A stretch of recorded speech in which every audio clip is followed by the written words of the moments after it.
Na kusalimu katika jina la Bwana wetu Yesu Kristo. Hili ni darasa la maarifa. Karibu tujifunze neno la Mungu.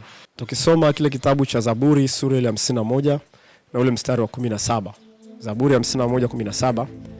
Neno la Mungu linasema, dhabihu za Mungu ni roho iliyovunjika, moyo uliovunjika na kupondeka. Moyo uliovunjika na kupondeka ndio dhabihu ya Mungu. Maana yake ni kwamba ibada ya Mungu, furaha ya Mungu, pendo la Mungu lipo katika moyo, lakini si moyo tu, moyo uliovunjika na kupondeka. Watu wengi tunalisoma ile andiko lakini huwa hatulitafakari kwa undani sana. Kitu kilichovunjika, lakini sio kuvunjika kikapondeka, hakuna mtu anayekipenda. Kwa mfano nikichukua hii ni simu, nikaibamiza chini, inaweza kavunjika kioo, ikapoteza lile umbile lake, lakini bado ningeweza nikaitumia, lakini inaweza isiwe katika furaha kama mwanzo. Lakini nikachukua nyundo na kuanza kuiponda ponda, ikasagika kama chapati, ukweli ni kwamba siwezi kuitumia kwa sababu haifai, ni kitu kilichopondeka pondeka. Lakini sasa Mungu anakuambia mimi ninapenda simu hiyo iliyovunjika na kupondeka. Unaweza kusema huyu mtu karukwa na akili, huyu mtu ni mwendazimu. Kwa nini hakuitaka ikiwa katika hali yake ya kawaida? Ndivyo ilivyo kwetu sisi. Mungu akitutazama sisi anataka mioyo yetu iwe katika hali ya kuvunjika, lakini sio tu kuvunjika, kupondeka pondeka. Maana yake ni kwamba wewe na mimi tuna wajibu wa kuhakikisha mioyo yetu inatoka katika hii hali ya kawaida na kwenda katika hali ya kuvunjika na kupondeka pondeka. Sasa kwa nini anataka moyo uliovunjika na moyo uliopondeka? Kwa nini sio moyo wa kawaida ambao katika hali yake ya kawaida? Kuna kitu kimoja ambacho Mungu anakijua kuhusiana na moyo. Fungua kile kitabu cha Yeremia sura ile ya 17 mstari wa 9. Yeremia sura 17 mstari wa 9. Anasema, moyo huwa mdanganyifu kuliko vitu vyote, una ugonjwa wa kufisha, nani awezaye kujua? Mimi Bwana na uchunguza moyo na vijaribu viuno, hata kumpa kila mtu kiasi cha njia zake, kiasi cha matunda ya matendo yake. Anasema moyo huwa mdanganyifu kuliko vitu vyote. Ulishakudanganywa? Kama ulishakudanganywa, basi hakuna kitu ambacho kilishakuzidi moyo katika kudanganya. Hata shetani mwenyewe si mdanganyifu kama moyo. Anasema moyo huwa mdanganyifu kuliko vitu vyote. Lakini sio kudanganya tu, lakini anasema una ugonjwa wa kufisha. Ugonjwa wa kufisha ni ule ugonjwa wa kuua, wa mauti. Yaani ndani ya moyo kuna ugonjwa ambao unaweza kukuletea mauti. Sio ugonjwa wa mwili, lakini ugonjwa unakuletea mauti ya roho yako. Leo ukisikia mtu ana ukimwi, uweza hata una kudhubutu kwenda kugusa damu yake. Kwa sababu gani? Kwa sababu unajua damu ile ikigusana na damu yangu nitapata ugonjwa wa kufisha, ugonjwa usiokuwa na tiba. Ndio maana ugonjwa wa kufisha. Kwa sasa moyo ukiangalia hapa ni kitu ambacho ni hatari sana kuliko vitu vingi ambavyo sisi tunavijua, kwa sababu ndio wenyewe unadanganya kuliko vitu vyote. Ndio maana tukirudi kwa shetani, utajiuliza ni nani aliyemdanganya shetani? Lakini ukisoma Ezekiel 28 inasema moyo wake uliinuka. Ulipoinuka akadanganywa na matamanio ya moyo wake. Mwisho wa siku akaona kwamba naweza kwenda kusimama katika nafasi ya Mungu na kumpindua Mungu ili mimi niabudiwe na nitawale. Moyo huwa mdanganyifu kuliko vitu vyote. Kwa hiyo shetani alidanganywa na moyo wake wenyewe. Kama shetani alidanganywa na moyo wake mwenyewe, hivyo hivyo na mwanadamu anadanganywa na moyo wake. Shetani anakuaga tu mchochezi kuchochea udanganyifu wa moyo. Ndio hicho alichokifanya pale Eden. Alimchochea Hawa. Sio kwamba Hawa aliendana na wazo la shetani. No. Maandiko yanasema baada pale Hawa alikaa chini akatafakari. Akaona ule mti unafaa kwa kuliwa. Ni mti unaofaa kwa maarifa. Akaenda akachukua kala. Kwa hiyo yeye mwenyewe alikaa, moyo wake ukamwambia unafaa huu, unafaa huu.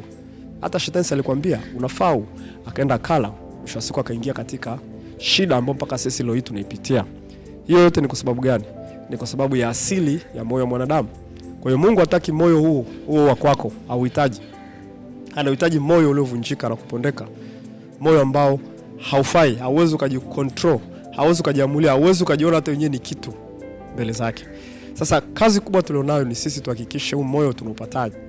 Yako mambo kadha wa kadha ambayo tukiyatenda hayo, basi tutaivunja mioyo yetu na tutaiponda mioyo yetu, na mioyo yetu itakuwa katika hali ambayo Mungu anaweza kaitumia na kusema nasi. Vinginevyo shetani atatutumia na kusema nasi. Usikubali hali ya moyo wako jinsi ilivyo hivyo. Itakudanganya na itakupotosha na itakupeleka pabaya. Ndio maana kuna kitu kinachoitwa kiburi cha uzima. Ni kiburi cha kujiona wewe uko salama. Moyo wako unakwambia wewe una afya, moyo wako unakwambia wewe mbona hamna tatizo lolote bila kuomba, mbona hamna tatizo lolote bila kumtumikia Mungu, mbona hamna shida yote ukikaa tu bila Yesu. Moyo unakudanganya, sio shetani, moyo wako. Kwa hiyo hebu angalia ni wapi ambapo unapaswa uponde moyo ili usikupoteze na kukuangamiza. Eneo la kwanza ambalo litakuponda na kukuvunja moyo wako ni katika neno la Mungu. Biblia takatifu Mungu alitupa kama nyundo kutuvunja vunja na kutuponda ponda na kutusagasaga tikitiki. Maana yake ni kwamba unapokuwa katika desturi ya kusoma neno kila siku, utakutana na mafundisho, utakutana na maonyo na mafundisho mengi na mambo ambayo wengine waliyapitia wakafanya kimakosa na usiyarudie ukafanya kimakosa. Utajifunza hata anguko la shetani. Utajifunza anguko la mwanadamu. Utajifunza makosa aliyofanya wana wa Israeli. Usiyarudie na wewe ukafanya. Kosa alilofanya Suleiman, usilirudie na wewe ukalifanya. Suleiman alikuwa na wake wengi. Mshasiku akaona ni ubatili mtupu. Alikuwa na mali nyingi, mshasiku akaona ni ubatili. Akaona kumcha Bwana ndio jambo la msingi katika mambo yote. Mkristo mwenye desturi ya kusoma Biblia kila siku automatically atajikuta unyenyekevu wa kimungu unaingia ndani yake. Kiburi cha uzima kinaanguka chini. Ukisoma sana neno la Mungu ndivyo tabia yako inavyobadilika. Unafanana na Mungu. Ndivyo unavyojifunza kumtumainia Mungu na ndivyo unavyojifunza kutembea katika njia sahihi ya Mungu. Lakini ukikaa mbali na neno la Mungu utaanza kuwa na kiburi. Utaanza kusema mimi naweza kujifanyia lolote. Mimi naweza kutenda lolote. Hautajifunza hata kusamehe. Utaona kisasi ndio jambo ambalo unapaswa tuendane nalo. Umeona? Utasema chuki, uchungu ni vitu ambavyo unapaswa ninavyo. Kumbe hivyo vitakupeleka kuzimu na kukupoteza. Wanadamu wamepotezwa na wameenda kuzimu kwa sababu ya mioyo yao na shetani sehemu ndogo sana. Usiuamini hata kidogo moyo wako, liamini neno la Mungu. Kubali kuvunjwa kila siku. Kubali kukemewa na neno la Mungu. Kubali kukemewa na mafundisho. Kubali kukemewa na mahubiri kama haya. Kubali kukaa katika fundisho. Muda mwingi, tenga muda mwingi fundishwa neno la Mungu. Tenga muda mwingi soma neno la Mungu. Tenga muda mwingi sikiliza mahubiri ambayo yanakukemea, mahubiri ambayo yanakuonya, mahubiri ambayo yanakukaripia. Hilo ndio jambo ambalo ni la msingi sana. Usikie tu katika mafundisho ambayo yatakuwa na kufariji. Yale yatakuwa na kufariji yana sehemu yake. Lakini fundisho linaloweza kukuvunja moyo na kuambia ukweli. Fundisho linalokufanya utoe machozi. Fundisho linalokufanya ujutie dhambi zako, ujutie makosa yako, linalokukemea njia zako. Isikilize, nikuvunje na kukuponda ili uwe salama. Ndio maana ukisoma kile kitabu cha Mhubiri sura ya 7 mstari wa 2 hadi ule wa 4 anasema heri kuiendea nyumba ya matanga kuliko kuiendea nyumba ya karamu, kwa maana huo ndio mwisho wa wanadamu wote, naye aliye hai atautia moyoni mwake. Huzuni ni afadhali kuliko kicheko. Umeona? Maana simanzi ya uso ni faida ya moyo. Anasema moyo wake mwenye hekima umo nyumbani mwa matanga, bali moyo wake mpumbavu umo nyumbani mwa furaha. Kwa hiyo moyo wako unapoelekea ndipo ambapo utakapokuwa wewe. Kwa hiyo maana yake ni nini? Anasema heri kuelekea nyumba matanga kuliko kuelekea nyumba karamu. Heri kusikiliza vitu ambavyo vinakueleza mwisho wako wewe. Mafundisho na mahubiri yanakueleza kuhusiana na mwisho wa maisha ya mwanadamu, kuhusiana na hukumu ya Mungu inayokuja mbeleni. Hizi zinavunja sana moyo wa mwanadamu. Na moyo unaovunjika na kupondeka, automatically huo moyo utakuwa na unyenyekevu na kukubali kusikiliza maagizo na sheria ya Mungu. Utakuwa na hofu ya kutenda dhambi kwa sababu unajua mwisho utaenda kuwa mbaya. Kwa hiyo hili ni jambo la kwanza ambalo linauvunja na kuponda moyo wako, usiwe na kiburi ukamsahau Mungu. Lakini jambo lingine ambalo likubali katika maisha yako, achana na neno la Mungu sasa, lingine ambalo likubali katika maisha yako, kubali kitu kinachoitwa miiba katika maisha yako. Wala miiba inapokuja wakati mwingine usiende kinyume nayo au usione kwamba ni kitu ambacho kinakuharibu. Hakuna mwanadamu anapenda mwiba. Lakini kumbuka Bwana wetu Yesu Kristo alivaa taji ya miiba kichwani mwake. Mungu alimvisha kichwani. Wewe lazima katika maisha yako kubali kuvaa miiba. Sasa miiba ni nini? Ukisoma kile kitabu cha Wakorintho wa pili sura 12 kuanzia mstari wa 7 utaona Paulo anasema Mungu aliniwekea mwiba katika mwili wangu, mjumbe wa shetani, ili nisijivune kupita kiasi. Na mwiba huo maana yake nini? Katika roho alitafsiri namna mbili. Maana kwamba mjumbe wa shetani, maana kwamba kuna watu ambao walikuwa wanasimama katika maisha yake kama mwiba. Mfano wao ni yule Skanda mfua shaba. Ukisoma Timotheo wa pili sura 4 mstari wa 14, anasema alimtendea ubaya mwingi Skanda. Yamkini mtu huyu alikuwa anamzungumzia Paulo katika ubaya. Alikuwa anamzungumzia Paulo katika hali zake za udhaifu wake, alipokuwa katika hali za kidunia. Kwa hiyo Paulo aliona kuna ubaya mwingi katendewa na huyu mtu. Na kile kilikuwa ni kitu kinachomuumiza sana Paulo. Kwa nini huyu mtu anizungumzie vibaya? Kwa nini mtu akamwomba Mungu aondolee mwiba ule, lakini Mungu akamwambia utabaki hapo hapo. Neema yangu inakutosha. Kwa sababu gani? Kwa sababu uweza wangu unatimilika katika udhaifu. Kwa hiyo moyo wa Paulo ulipondeka pale ambapo aliona watu wanamzungumza, watu wanamtendea mabaya, watu wanamfanyia visa, watu wanamfanyia matendo mabaya. Kile kiburi kikaenda chini. Paulo akawa mnyenyekevu, Paulo akawa msikivu, Paulo akawa mtiifu. Kwa sababu pasipo ule mwiba, Paulo moyo wake ungeinuka. Angesema huduma yangu ni kubwa. Angesema watu wamenizunguka wengi. Angesema hakuna kama mimi, mitume wote wako zaidi yangu. Kuna wakati Paulo alisema kwamba nilifanya kazi kuliko wote walionitangulia. Na alisema wote naona kama si kitu, wote ni mamoja kwangu. Kwa hiyo ile hali Mungu akamletea watu kumuonyesha kwamba wewe si kitu. Wewe si kitu. Kwa hiyo wakati mwingine wewe kama mtumishi wa Mungu, shetani ana asili ya kukuinua moyo kwamba mimi na huduma kubwa, kwamba mimi ni mtumishi wa Mungu, kwamba mimi hamna mwingine kama mimi. Hebu jiulize katika kuinuliwa na watu, mwiba uko wapi? Ukiona hakuna mwiba pale ambapo unainuliwa, kuwa makini sana. Kuna hatari kubwa sana wewe kudanganywa na moyo wako. Ndio maana sisi kama watumishi wa Mungu tukubali kuishi na watu ambao wanatupinga, na tuwaombe na tuwapende. Na au tumwambie Mungu asante kwa kutupa watu, kwa sababu wanatunyenyekeza mioyo yetu. Sio kwa kwamba unafanya kitu kibaya, lakini kwa sababu ya uwepo wao tu itakufanya moyo wako unyong'onyee, ujione wewe si kitu. Tukubali kutendewa, tukubali kukosolewa, tukubali kuambiwa mambo ambayo yanatumiza, tukubali kuelezwa ukweli wote na watu ambao tuko na. Hata kama wengine watasema kwa ajili ya kukuumiza wewe, ndio ukubali. Kwa ajili ya unafiki ndio ukubali. Na mwambie Mungu asante kwa watu hawa wakina Skanda umewaleta katika maisha yangu. Lakini mwiba mwingine ni katika hali ya udhaifu, madhaifu, dhiki. Hizi nazo ni miiba. Miiba hii dhiki.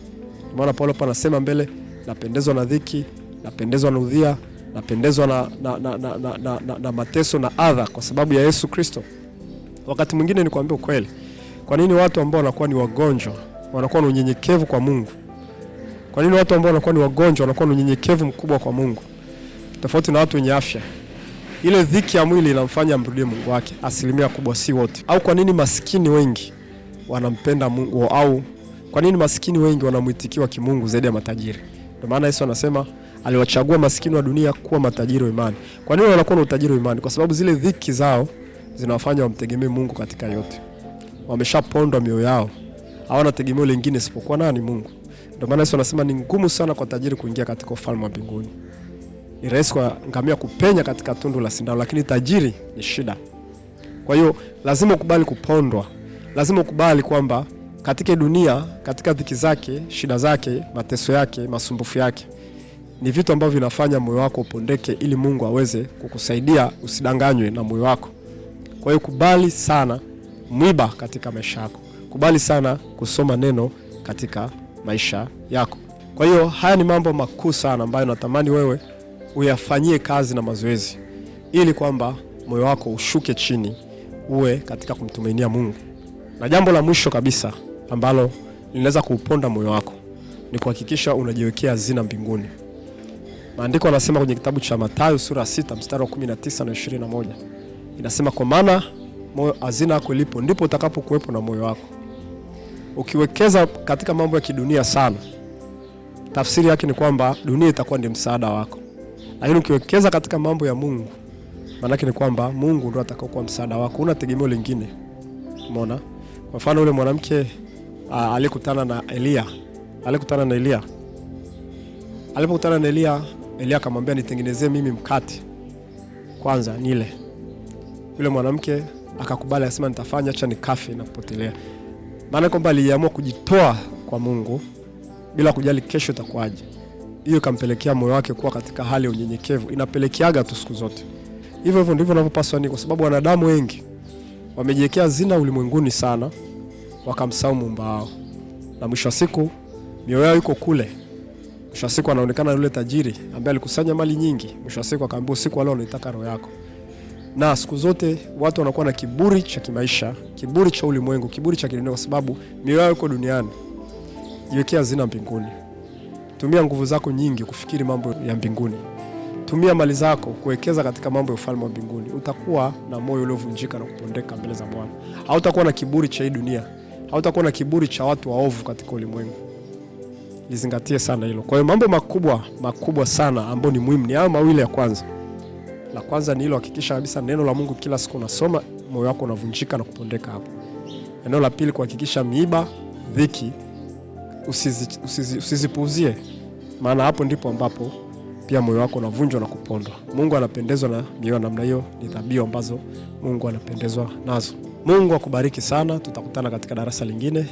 Tujiandae pia kwa darasa lingine na tafakari nyingine ya maarifa ili tuzidi kumjua Mungu na kutembea katika mapenzi yote makamilifu. Shalom.